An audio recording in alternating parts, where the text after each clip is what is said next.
What's up guys, Justin here, and today I have 4 crucial things that you need to know about growing your following on Spotify in 2020 and on into the future. Now, there's a lot of misinformation out there, so I'm going to clarify a few things for you today. This stuff will save you a lot of time, a lot of money, and a lot of heartache, and it's going to help you get more exposure and more fans on Spotify. But before we get started, I'd like to quickly remind you that if you enjoy this video and you find it helpful, please give it a thumbs up and let me know in the comment section below. And if you're not already subscribed to this channel, but you'd like to learn more about how you can promote your music and grow your fan base, please be sure to click the subscribe button now and tick the little bell icon to be notified as soon as new videos are released on the channel. Let's go ahead and get started.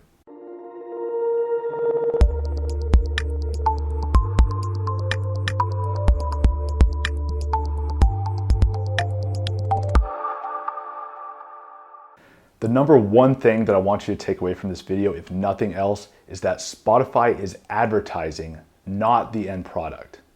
I ask artists the same question all the time, and that's, what's your primary goal for your music?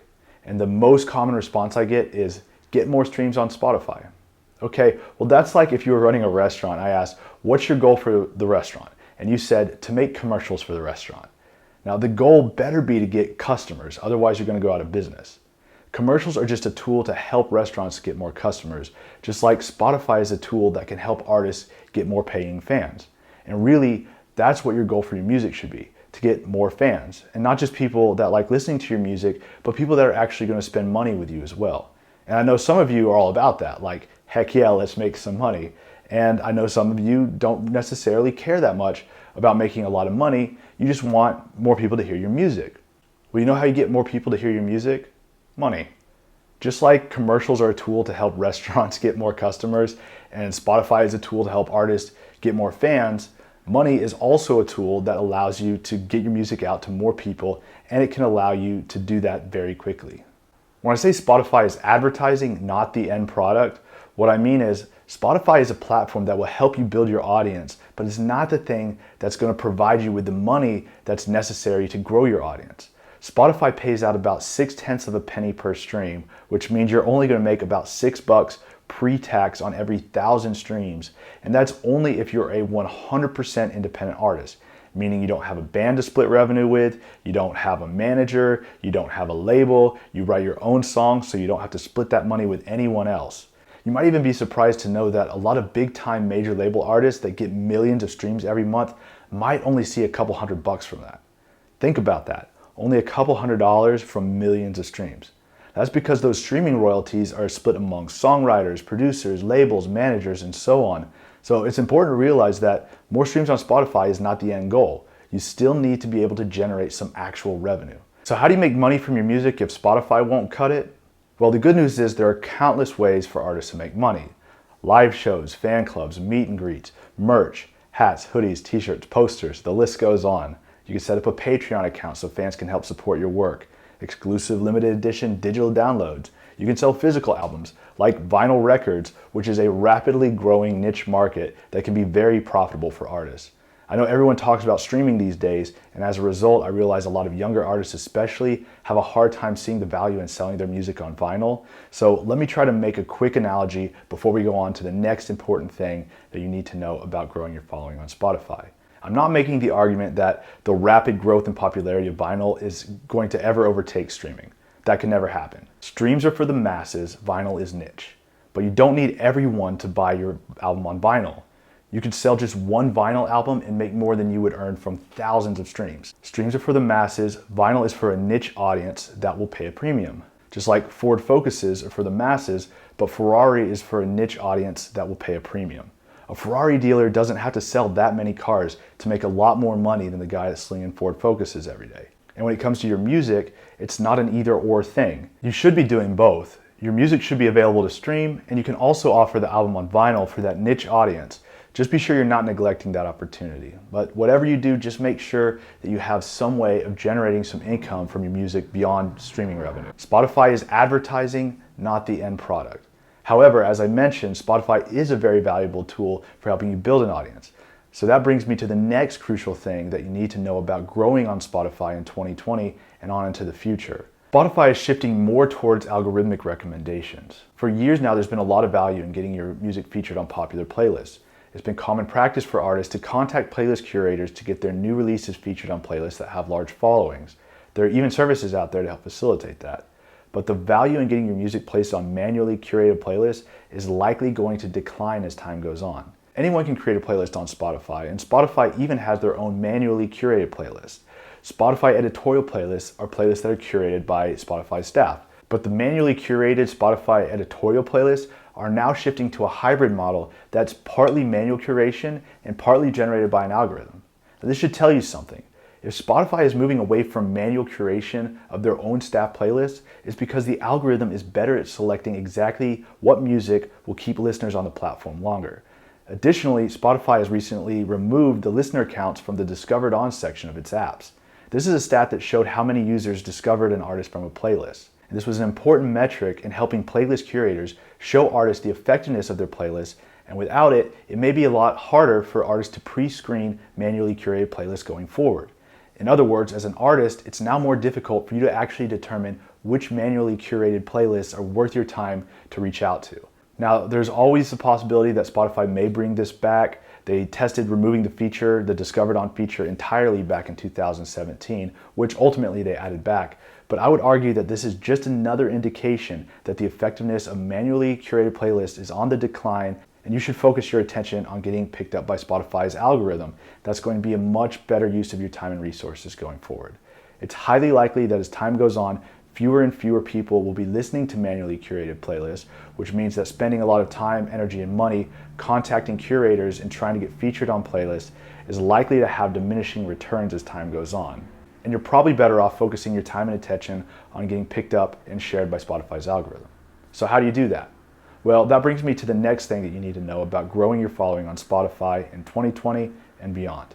Spotify's algorithm is complex but simple. Spotify has a very sophisticated computer algorithm that's good at figuring out what music will appeal to each individual listener based on their listening habits. As a result, it's also very good at sharing your music with the right people that are likely to enjoy it and become fans of yours. And while the algorithm itself may require a lot of complexity behind the scenes in order to be able to deliver the right music to the right listener, at the end of the day, what you need to do to get picked up by the algorithm is actually quite simple. In order for Spotify's algorithm to be able to accurately determine who to share your music with, it needs two things: streams and positive engagement. First, people need to be actually streaming your music. If no one's streaming your music, Spotify can't tell who likes it and who doesn't. Spotify also needs to see signs of positive engagement. For example, when someone taps that little heart icon while listening to one of your songs, that's an obvious sign that the listener likes the song. When a listener adds it to their playlist or shares the song or adds it to their queue, these are all signs that a listener likes your song. When a person follows you on Spotify. Even when someone simply listens to a song beginning to end, that's a positive indication to Spotify that a listener likes your music, or at least they don't dislike it, because otherwise they would have skipped it. All of this data helps Spotify's algorithm determine which listeners like your music. Then it can find commonalities among those listeners and their listening habits, and when Spotify has sufficient data, in other words, when enough people have streamed your music and engaged in a positive way, Spotify will begin recommending your music to other listeners that are similar to the people that have already liked your music. This is why it's very important that you do not buy likes, buy followers, or buy your way onto playlists. There are a number of reasons why you shouldn't do that, but one that a lot of people don't realize is that it can actually hurt your chances of getting picked up by Spotify's algorithm.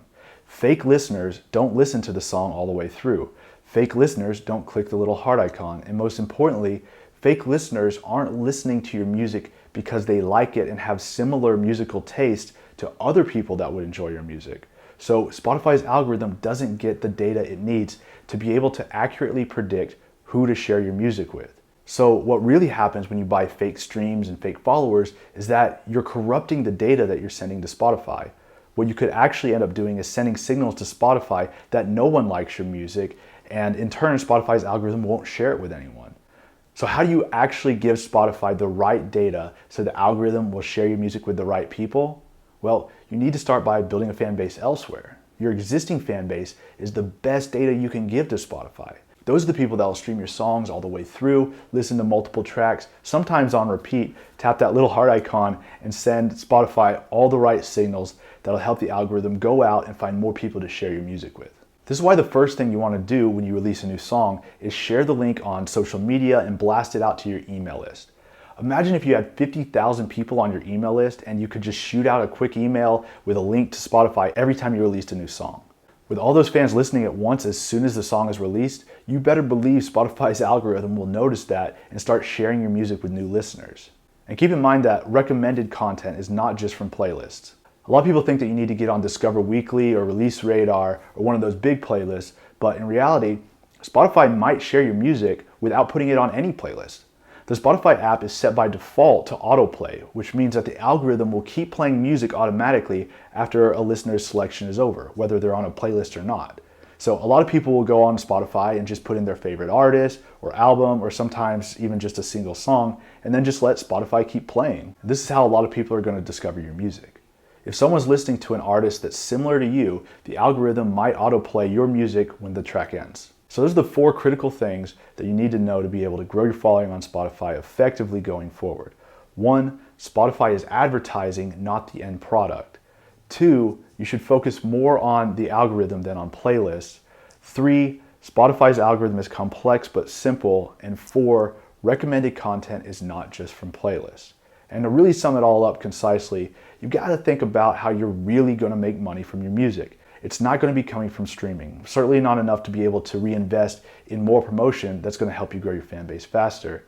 And you need to focus on growing your following on social media and building an email list so you can leverage that to get real fans streaming your music and sending positive signals to Spotify every time you release a new track. So the algorithm will pick up your music and share it with new listeners.